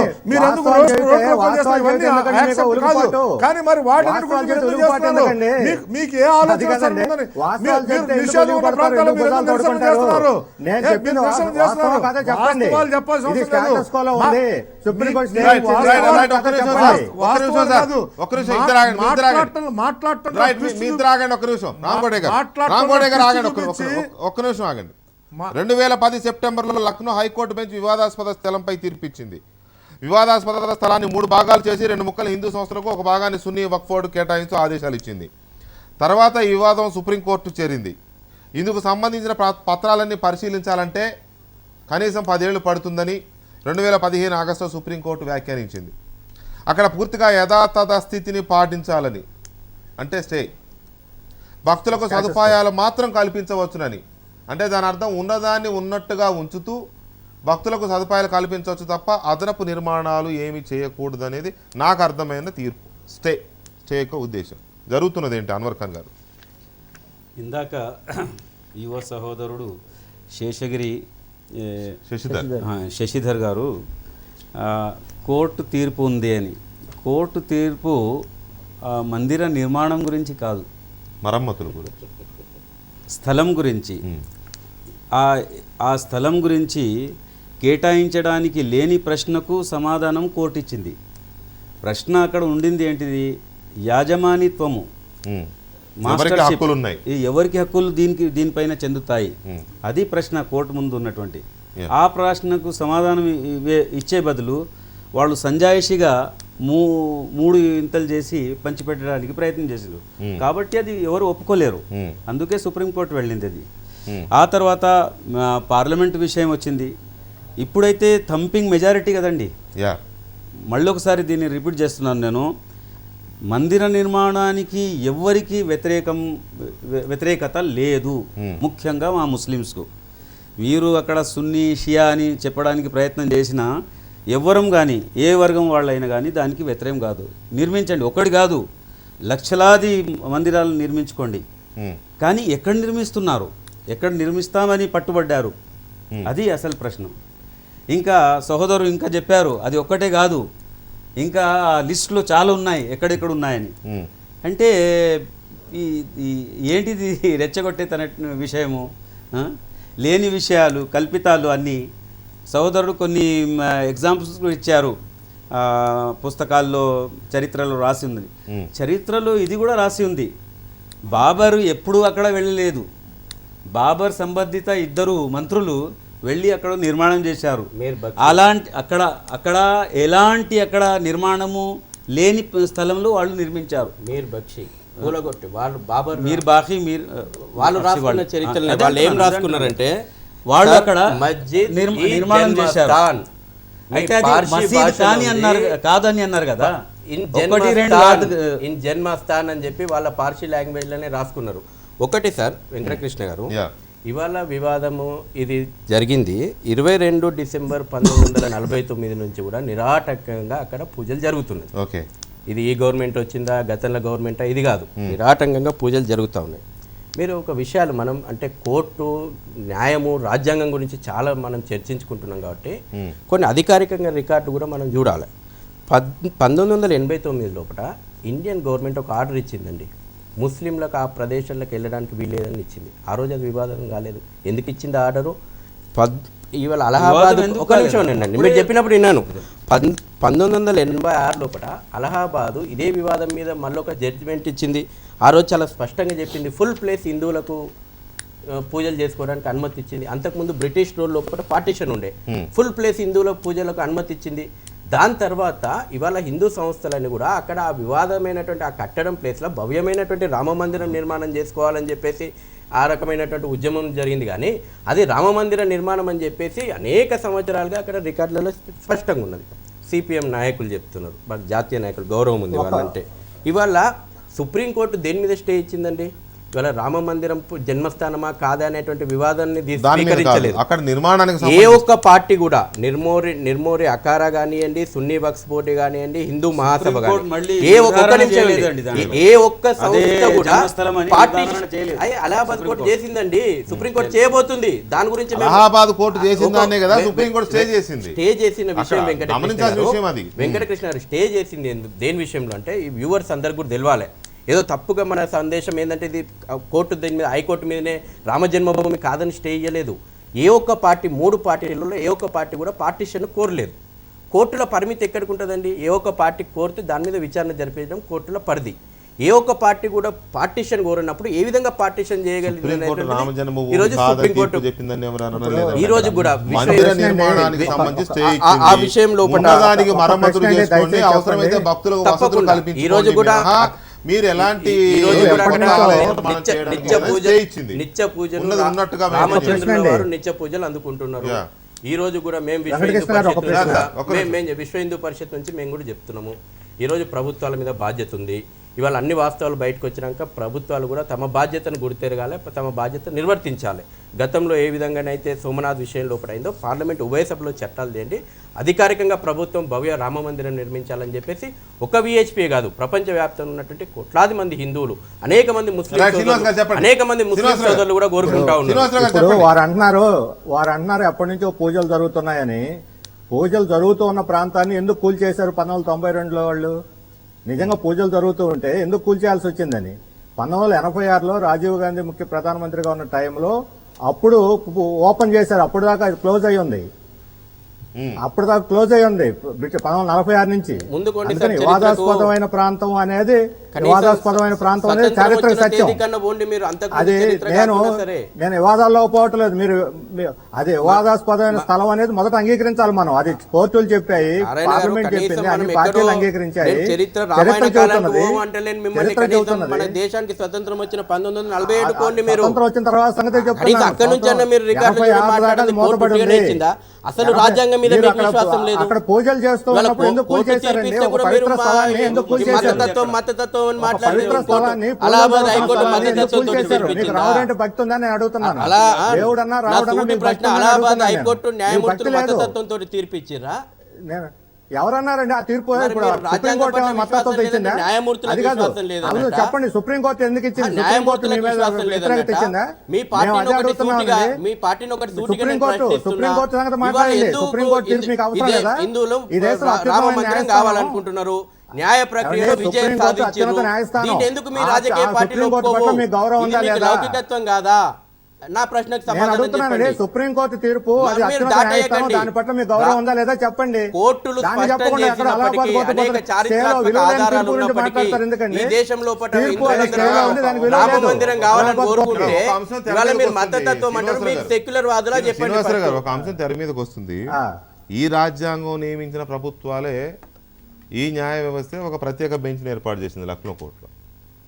ఆ ప్రత్యేక బెంచ్ని ఇచ్చిన తీర్పుని మళ్ళీ సవాల్ చేస్తూ సుప్రీంకోర్టుకి వెళ్ళారు కదా. ప్రత్యేక బెంచ్ని ఏర్పాటు చేసింది మన వ్యవస్థే, మళ్ళీ దాని మీద సుప్రీంకోర్టుకి వెళ్ళింది మన వ్యవస్థే, మళ్ళీ దాన్ని స్టే చేసింది మన వ్యవస్థే. ఈ మన వ్యవస్థల్లోనే ఉన్న ఈ అవ్యవస్థే ఇంత గందరగోళానికి దారితీస్తుంది. ఇక్కడ దయాకర్ గారు నిన్న ఆయన ఎవరు విహెచ్పి ఒక్క నిమిషం సార్, విహెచ్పి జాతీయ కార్యదర్శి సురేంద్ర జైన్ ఆయన ఏమంటారు, అయోధ్యలో రామ మందిరం నిర్మించకపోతే మోడీ ప్రభుత్వం కూలిపోతుంది అంటే మోడీ మీద బలవంతంగా వీళ్ళు ప్రెషర్ బిల్డప్ చేస్తున్నారా రామ మందిర నిర్మాణం చేయమని? నేను అది మొదలే చెప్పిన మీకు, ఒకవైపు ప్రెషర్ జరగట్లేదు. ఆగండి చెమ్మాళ్ళు, మీరు మంచిగా చెప్తారు. నేను నా విమర్శలు ఇంకా చాలా వస్తాయి మీకు. మొదటి నుంచి మోడీ భారత రాజ్యాంగాన్ని ఇంప్లిమెంట్ చేయడానికి చాలా తీవ్రంగా ప్రయత్నం చేస్తున్నారు. మీ చర్చలనే చెప్పిన మొన్న 2 రోజులు మీరు చేసిన పరిస్థితి ఉన్నది. మేము కోరుకుంటున్నది సెక్యులరిజాన్ని కోరుకునేటోళ్ళు, భారత రాజ్యాంగాన్ని కోరుకుంటోళ్ళు సర్వమత సమానత్వాన్ని కోరుకుంటారు. ఈరోజు నా కాలంలోనే బాబ్రీ మసీద్ కూలిందనే నెపం నా మీద ఉంది, ముస్లింలు ఇప్పుడు వేస్తున్నారు నా మీద. రేపు నా కాలంలో రామాలయ నిర్మాణం కూడా జరుగుతుందనే ధీమా కూడా నాకు ఉంది. మీరు కట్టలేరు, మీ బలహీనతే అది, మీ బలమే అది. అది కడితే మీకు రాజకీయాలు లేవు. బీజేపీకి అంటున్నా, విహెచ్పి రేపు నేనే కడతా దాన్ని కంపల్సరీ. ఆ డివిజన్ చేసి భారత రాజ్యాంగం మీద ఏ మాత్రం నమ్మకం ఉన్న ఒక ఫక్తు ఫార్ములా చెప్తే అంటే రామాలయ నిర్మాణం వివాదాస్పదంలో ఉండాలి తప్ప ఆకారం రాకూడదు. వీళ్ళకి కాదు, వాళ్ళకు అదే BJP. వీళ్ళకి కూడా కాదు, వీళ్ళకి ఇమీడియట్ గా అయిపోవాలి. కట్టాలనే కోరిక వాళ్ళు వీళ్ళకి ఏమంటే, VHP కానీ బట్ నేను BJP అంటున్నా కి దాని మీద చేస్తున్న రాజకీయం ఇష్యూ లైవ్ లో ఉండాలి. మనం ఊర్లో పంచాయతీ అయింది, పెద్ద మనుషులు వచ్చేసి ఏం చేసినంటే అరే ఇది నీది కాదు కొంచెం ఆగురా భయ్, నేను ఇది మీకు పార్టీషన్ చేసిన తర్వాత రాముడు ఎడు పుట్టిండు, ఈయన ఏడగట్టిండు అని పెడతా అన్నాడు. సాయంత్రం దావత్ చేస్తారు. అయితే ఈయన ఏం చేసిండు, పంచాయతీ పెట్టాడు పోగానే రాళ్ళు దోలుతూనే ఉండు పునాదులకు. ఇప్పుడు దీన్ని ఏమనాలి, నేను దాని మూలాలు చెప్తూనే మీరు ఇది చేస్తున్నారు కరెక్టే. శ్రీకృష్ణ జన్మస్థానాన్ని చూసిండ్రా మీరు? మధుర ఇటు జైలు ఇటు ఉంటుంది, పెద్ద మసీద్ పైన ఉంటుంది, అది కూడా ఇన్వేడర్స్ నుంచి వచ్చిందే. మీరు రేపు అది కూడా చేస్తారు. ఇట్లా 18 ఉన్న వివాదాస్పదాలే. మనం దీని మీద చర్చ చేసుకుందామా, మతాల పట్ల కొట్లాట మీద చర్చ జరగాలనా, ఇవాళ నల్లధనం మీద చర్చ జరగాలనా? నీ బీజేపీ ఎటువైపు పోతుందని నేను బీజేపీని ప్రశ్నిస్తున్నా. At the same time VHP కానీ ఆర్ఎస్ఎస్ కానీ హిందూ ధార్మిక సంస్థలు నా శైవాన్ని ఎందుకు మిస్ చేస్తున్నారు? మీరు కేవలం వైష్ణవాన్నే మీరు చర్చకు తీసుకొస్తున్నారు. అలాంటి శ్రీకృష్ణుడు యాదవుడని ఏమైనా మీకేమైనా దాని మీద ఏమైనా పక్కన పెడుతున్నారా? ఓన్లీ బ్రాహ్మణికల్ ఆర్డర్ లో కాదు, బ్రాహ్మణికల్ ఆర్డర్ మీరు మళ్ళీ తీసుకురావాలనుకుంటున్నారా? మనువాద సిద్ధాంతాలకే ప్రయారిటీ ఇవ్వాలనుకున్నారా?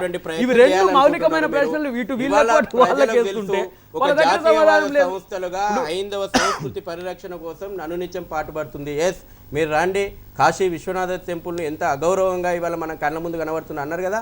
ఇవాళ కాంగ్రెస్ పార్టీగా మీరు ముందుకు రాగలుగుతారా? ఎందుకు రాలేం? ఇవాళ మీరు అక్కడ మనం యొక్క ఏదైతే ఒకవేళ రాసుకో రేపు రామాలయం కట్టేది ఇవాళ మనం కూడా కాశీ విశ్వనాథుని కూడా విముక్తం చేద్దాం. విశ్వ హిందూ పరిషత్తు వెంకటకృష్ణ గారు, కాంగ్రెస్ పార్టీ ఒక్క నిమిషం, కాంగ్రెస్ పార్టీయే రామాలయం కడుతుంది. కాంగ్రెస్ పార్టీ ఆ విధంగా రాజకీయబద్ధంగా ఒకవేళ దీన్ని విశ్లేషణ చేసినట్లయితే ఈ సమస్యను ఆనాటి నుంచి మొదలు చేసినటువంటి పార్టీ కాంగ్రెస్ పార్టీ. ఈ విషయాన్ని తెరపైకి తీసుకొచ్చినటువంటి పార్టీ కాంగ్రెస్ పార్టీ. అక్కడ గొడవ జరిగింది కాంగ్రెస్ హయాంలోనే. తాత, తల్లి, మనుమడు ముగ్గురు కూడా ప్రధానమంత్రులు అయిన సందర్భంలో ఆ పని చేశారు. చివరికి పివి నరసింహారావు హయాంలో దాన్ని వాళ్ళ సందర్భం వాళ్ళ దాంట్లోనే వాళ్ళ హయాంలోనే కుమ్మక్కై మేనేజ్ చేసి అన్నీ దానికి సంబంధించినటువంటి రామ్లల్లను రాత్రుల్లో తీసుకువెళ్ళి కూర్చోబెట్టడము, దాంట్లో మళ్ళీ మేక్ షిఫ్ట్ అరేంజ్ చేయడానికి పర్మిషన్ తీసుకురావడము. అంటే డెమోక్రసీకి 3 ఇంపార్టెంట్ పిల్లర్స్ అయినటువంటి పార్లమెంట్, ఆ తర్వాత ఎగ్జిక్యూటివ్, జ్యుడిషియరీ, ఈ మూడింట్లో ఉన్నవాళ్ళు ఎవరయ్యా? ఏ ముస్లిం అధికారి ఉన్నాడు అక్కడ? ఎవరు దానికి సరి అయినటువంటి ప్రాతినిధ్యం వహించారు? కేవలం సున్నీ వక్ఫ్ బోర్డు తప్ప ఎవరు లేరు. వాళ్ళకు కూడా కట్టి పెట్టేశారు అక్కడ. అయితే వీళ్ళ యొక్క నిజమైనటువంటి విషయాన్ని మన దయాకర్ ఒప్పుకుంటున్నాడు. అంటే వాళ్లే దీన్ని నాని పెడుతున్నారు, ఇంతవరకు వాళ్లే దాన్ని నిర్మాణం చేస్తున్నారని అంటే 3 మతాలకు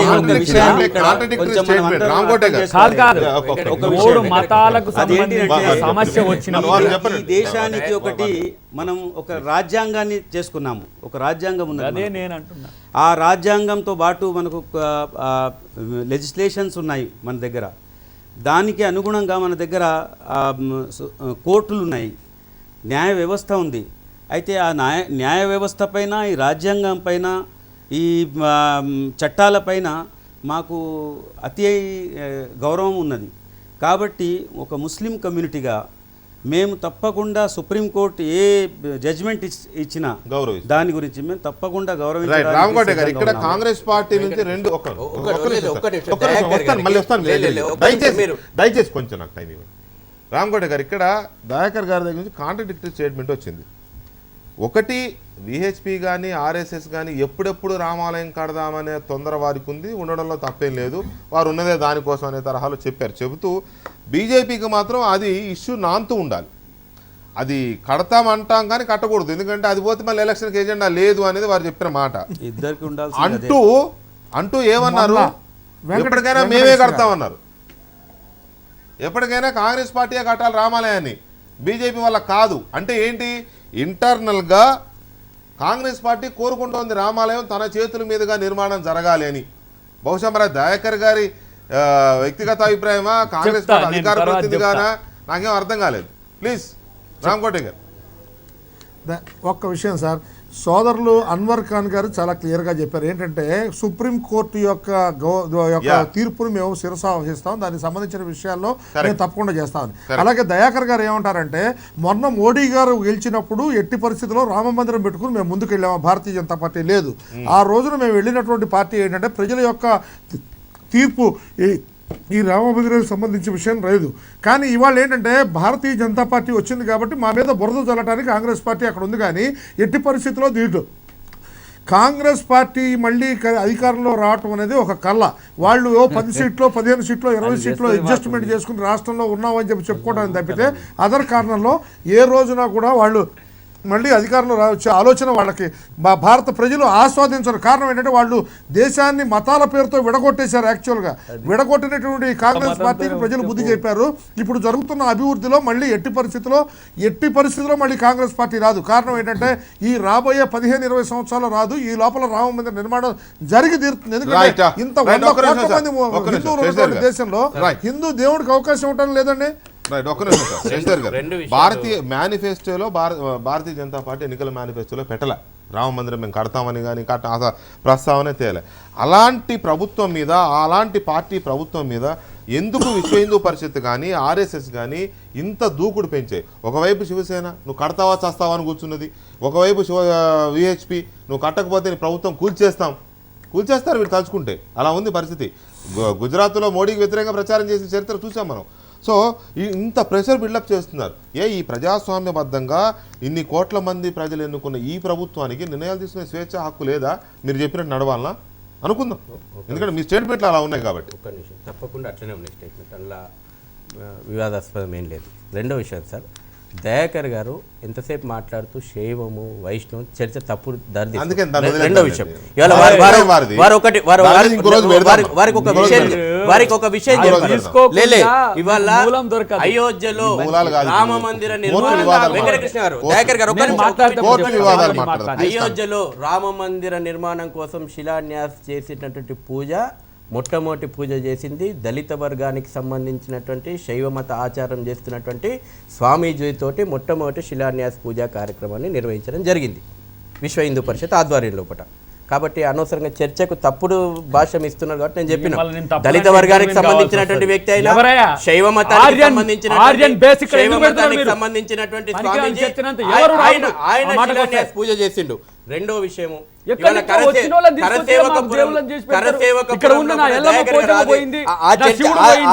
ఆ చర్చ ఇప్పుడు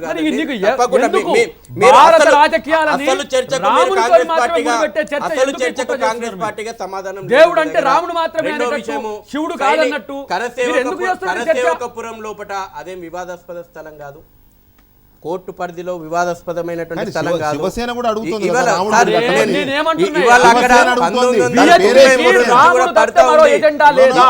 పేరే శివసేన, ఆ శివసేన అడుగుతుంది రాముడు గుర్తుంది కట్టండి. అయోధ్యలో రామ మందిరం కావాలి, కాశీలో విశ్వనాథుని దేవాలయం కావాలి, హిందూయిజంలో ఉన్న భవ్యమైనటువంటి శ్రీకృష్ణ మందిరం కావాలి. హిందూయిజంలో ఉన్న ఒక లక్షణం ఏంటంటే ముక్కోటి దేవతలు అంటారు. ముక్కోటి దేవతలన్నీ మళ్ళీ ఒకటే దేవుడు అంటారు. సో సబ్కా మాలిక్ ఏక్ అనే ఇది కూడా ఇందులోనే తీసుకొస్తారు. ఇవన్నీ చూస్తూ ఉంటే శివుడు, రాముడు, బ్రహ్మ, విష్ణు, సారక్క, ఎల్లమ్మ, రేణుకదేల ఇవన్నీ ఉంటాయి. కాబట్టి ఇక్కడ ఒకటే మన దగ్గరే ఒక్క నిమిషం సార్, మీరు కోఆపరేట్ చేయండి, కావాలంటే ఇంకో రోజు పెడతాను, ఇంకో రోజు కోఆపరేట్ చేయండి, పెడతాను కావాలంటే. టాపిక్ పోతుంది, మీరు టాపిక్ మీరు ఆయన బుట్టలో పడుతున్నారు, మీకు అర్థం కావట్లేదు. ఆయన మిమ్మల్ని ట్రాప్ చేస్తున్నాడు. మీరేమో రోజు పొలిటీషియన్ కాదు కదా, మీరు ఆ ట్రాప్ లో పడుతున్నారు. దయచేసి ఒక మాట, మీరు చెప్తున్నారు ఆగండి సార్ శశిధర్ గారు, ఒక్క నిమిషం. దయాకర్ ఒక్క నిమిషం, నేను చెప్పిన తర్వాత చెప్పండి. మీరు మన దగ్గరే వేములవాడు ఉంది, మన దగ్గరే శ్రీశైలం ఉంది పక్కనే, మన దగ్గరే నరసింహస్వామి ఉన్నాడు యాదగిరిగుట్టలో, మన దగ్గరే భద్రాచలం ఉంది రాముడు తెలంగాణలో లేదా సౌత్ ఇండియాలో లేడని అనలేము. అన్ని రకాల దేవుళ్ళు ఉంటాయి. ఇక్కడ రాముడికి సంబంధించి చర్చ జరుగుతుంది. మనం ఈ మతాలు ద్రవిడ సంస్కృతి లేకపోతే సౌత్ ఇండియా, నార్త్ ఇండియా, ఈశాన్య ఇండియా ఇవన్నీ మాట్లాడదాం. నేను గురించి చర్చ పెడతాను. దయచేసి నేను ఏంటో డ్రైవ్ చేయకండి. కాదు, మీరు అని వదిలేసింది నేను చెప్పాలి. చెప్పండి. రామాలయాన్ని మేమే కడతామని ఎందుకన్నామంటే వాళ్ళు కట్టలేరు, ఎందుకు మీరు కట్టనివ్వరు, వీళ్ళు కట్టనియరు, మీరు కట్టనివ్వరు. మేము బలం ఉంది. చెప్తున్నా విను. ఈ సమస్యను పరిష్కరించాలంటే ముస్లింలను సాటిస్ఫై చేసే యంత్రాంగం నా దగ్గర ఉంది, హిందువులతో మమేకమయ్యే సంస్కృతి నా దగ్గర ఉంది. మరి ఎందుకు ఇందాక నాన్స్తున్నారు? నీకు ఇప్పుడు అధికారం ఇన్ని సంవత్సరాలుగా ఎందుకు అది నవ్వుతోంది? ఇన్ని సంవత్సరాలుగా ఎందుకు ఈ మత కల్లోలాలు రేగుతున్నాయి? అంటే మీ దగ్గర అన్ని అస్త్రాలు ఉంచుకుని కూడా మీరు దేశాన్ని అల్లకల్లోలం చేస్తున్నారు. చెప్పనిచ్చేది మీరు దారారు, మీరు స్లిప్ అయ్యారు. కొన్ని స్లిప్ మెకానిజం నా దగ్గర ఉంది, మెషినరీ నా దగ్గర ఉంది అన్నారు. నన్ను స్లిప్ చేయాలనే ప్రయత్నం చేస్తే వెంకటకృష్ణ గారిని చాలా వినండి కూడా చేయలేదు అంటే వినండి. ఒకవేళ మీరు తెలివి కల్లోలు అనిపించుకోవాలనుకుంటే మీరందరూ కాదు, మీరు అనిపించుకోండి కాదు, మనం అందరం. బట్ నేను ఒకటి చెప్తున్నా, నేను చేసే కామెంట్స్ వెనుక సీరియస్ స్టడీ ఉంది చెప్తున్నా. మీరు ఆషామాషిగా తీసుకుంటే మేము చదివే పుస్తకాలని ఎవరి దమ్ము మీద చదువుతున్నాం, ఎవరి కొరకు చదువుతున్నాం, ఇవన్నీ పనికిరాని వాడికి చదువుతున్నామా మేము? రాజ్యాంగాన్ని కాదని వాడు తట్టడి మట్టి ఆడ వేస్తే రేపు వచ్చి వాడు చంపుకుంటే దేశ ప్రమాదం, అస్తిత్వమే ప్రమాదంలో పడుతుంటే ఈయన జోకులు ఆడతాడు, ఆయన పట్టించుకోడు. ఎవడు రేపు ఇసిస్ లాంటి సంస్థ వచ్చి రామ మందిరం మీద ఒక పెద్ద 2-3 బాంబులు వేసిపోతుంది, అణుబాంబులు. ఎవడేంటి దానికి బాధ్యత వహించాల్సింది? మా దగ్గర ఉన్నది. మీరు కట్టలేరు, మీరు కట్టలేరు, మీరు కట్టలేరు.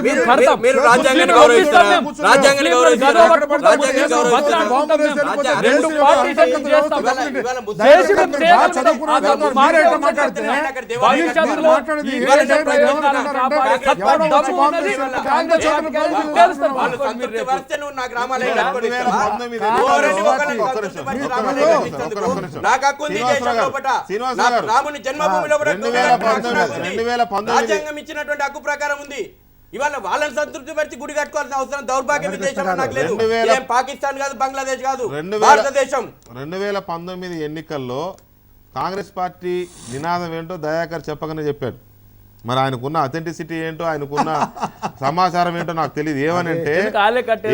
ఏమనంటే మాకు ఓటేయండి, మేము రామ మందిరం నిర్మిస్తాం, ముస్లింలతో పాటు ఇతర అన్ని వర్గాల వారిని ఒక్క నిమిషం సార్, అన్ని వర్గాల వారిని ఒప్పించి రామ మందిర నిర్మాణం మేమే చేస్తాం, మాకు ఓటేయండి అని కాంగ్రెస్ పార్టీ 2019 ఎన్నికల్లో ప్రజలను అడగబోతోంది. ఇది ఇప్పుడు తెలిసిన విషయం. వారికి ఉన్న హిడెన్ ఎజెండా అది. ఇప్పుడు అది బహుశా ఆయన వ్యక్తిగత అభిప్రాయమా, కాంగ్రెస్ పార్టీ అభిప్రాయం నాకు తెలియదు. కానీ ప్రజల్లో ఉన్న మత మనోభావాన్ని కోరుకునేటువంటి పార్టీ రాగండి శ్రీనివాసరావు గారు చెప్తున్నారు, చెప్పండి. ప్రజల మత మనోభావాలని ఉపయోగించుకోవట్లో బీజేపీకి ఏమాత్రం మేము తీసుకోమని చెప్పినట్టుగా ఉంది. వాళ్ళు ఇద్దరు మత భావాలను రెచ్చగొట్టే పని అయితే దేశ ఐక్యతను కాపాడే వాళ్ళు ఎవరని, అది కాంగ్రెస్ పార్టీ అధికారిక వైఖరి, ఆయన సొంత అభిప్రాయం నాకు తెలియదు. ఎందుకంటే ఈ దేశంలో ఉన్న రాజ్యాంగం ప్రకారం ఇప్పుడు అది స్టేటస్ కోలో ఉంది. ఇప్పుడు వాళ్ళు చెప్తున్నారు మేము చరిత్రను అంతా తిరగదోడతాం. చరిత్రను తిరగదోడితే ఇప్పుడు మోడీ చేస్తున్న అభివృద్ధి అనే మాటకి అసలు విలువ లేదు. మొత్తం ఆధునిక అడ్డాలన్నీ కూల్చేయాలి. ఇప్పుడు ఉన్నటువంటి మొత్తం అభివృద్ధిని అంతా కూల్చిపారేయాలి.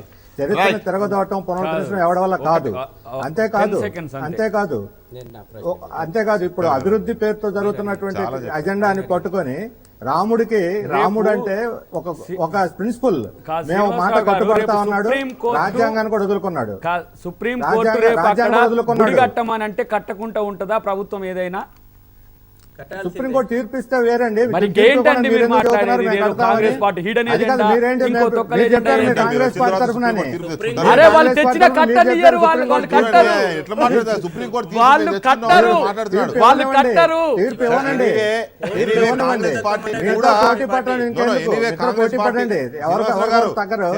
గమనించాల్సింది ఏంటంటే రామ మందిరం పోతే వాళ్ళకి రాజకీయాలు లేవు, సానుకూలంగా ఉంది, వాళ్ళు చేయాలనుకుంటున్నారు. రామ మందిరం రాజకీయాలు లేవు. బీజేపీ ఉందంటే ముస్లిం మైనార్టీలు లేదా కమ్యూనిస్ట్ పార్టీలు తప్ప కాంగ్రెస్ బీజేపీలు ఒకటే మాట మీద ఉన్నాయి ఈ విషయంలో. అది ఇప్పుడు మనకు అర్థమవుతుంది. Thank you very much Dayakar, thank you very much Srinivasarao గారు అండ్ రామకోటే గారు. Thank you very much. ఇది డిబేట్ నెంబర్ 1. ఇక అమెరికాలో కూడా మనలాగానే కొన్ని బోగస్ యూనివర్సిటీలు ఉన్నాయి, కొన్ని ప్రభుత్వాల గుర్తింపు లేని యూనివర్సిటీలు ఉన్నాయి. ఆ యూనివర్సిటీలు విదేశాల్లోని విద్యార్థులకు ఎరవేస్తున్నాయి. కొంతమంది విద్యార్థులు ఆ వలలో పడి అక్కడి దాకా వెళ్ళి వివిధ విచారణలు ఎదుర్కొని అలో లక్ష్మణ అంటూ విమానాశ్రయాల్లో తిండి తిప్పలు లేకుండా ఉండడం, మళ్ళీ మన ప్రభుత్వాలు జోక్యం చేసుకుని వారిని వెనక్కి తీసుకురావడం, ఇది చూస్తున్నాం. గడిచిన కొద్ది రోజులుగా 3-4 రోజులుగా ఈ వ్యవహారం బాగా తెర మీద నడుస్తోంది. దాని మీద డిబేట్ నెంబర్ 2లో వచ్చిన బ్రేక్ తర్వాత చూద్దాం.